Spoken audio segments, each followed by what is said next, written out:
Hi po, tayo ay gagawa ng ube pandesal. Ito po yung mga sangkap na aking kakailanganin.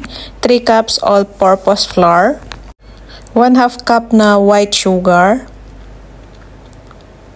2 tablespoon milk powder, 1 egg, 1 teaspoon asin or salt, 2 teaspoon yeast,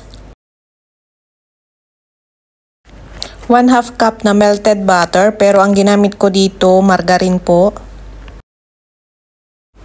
1/2 cup na bread crumbs, tapos egg and cheese na ilalagay natin sa loob nung gagawin natin.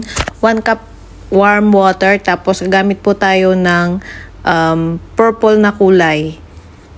Pampakulay natin doon sa dough na gagamitin natin sa ating pandesal para magkulay purple. Paghaluin yung 1 cup na tubig, yung yeast at saka yung purple na kulay. Tapos haluin natin.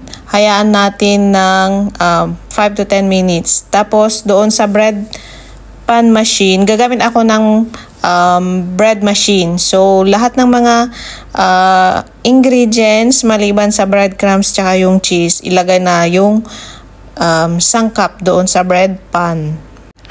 First time ko pong gawin ito na pandesal doon sa bread machine. Kasi wala si amo lumabas. Mabilisan lang na paggawa itong ginawa ko. Kaya doon ko siya nilagay sa bread machine.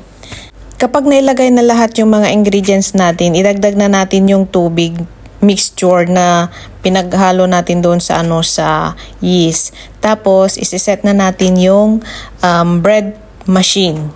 Ilalagay na natin yung bread pan doon sa loob ng machine. Gawin natin yung dough dyan sa loob ng bread machine pan. So start na natin. Una, pindutin natin yung select. Hanapin po natin yung dough na procedure. Kasi yun laman yung gagawin natin. Yung una po yan yung iba't ibang klase ng tinapay. So yung gagawin natin is dough. So yung isiset na natin yung time niya. Gawin natin yung yung dough ng 1 hour. Pagkatapos nating iset yung yung oras niya, ayan makikita nyo.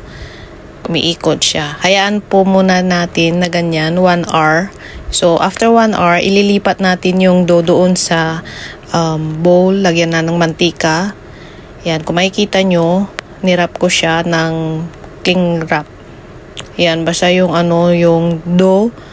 Sabi ko nga kanina, first time kong gawin. So, ang ginawa ko, naglagay ako ng harina doon sa sa flat surface hanggang sa makuha ko yung consistency nung nung gagawin kong dough. So, yan, hinati-hati ko ng 8 pieces. Tapos, flinat ko siya. Naglagay ako ng cheese sa loob. Tapos, iniroll ko siya doon sa breadcrumbs. Ulitin lang po yung procedure hanggang sa magawa po lahat. Kasi ganoon po yung ginawa ko. Gaya nga ng sabi ko, first time ko pong gawin. So, ito po yung ginawa ko. Nakagawa ako ng 16 na piraso.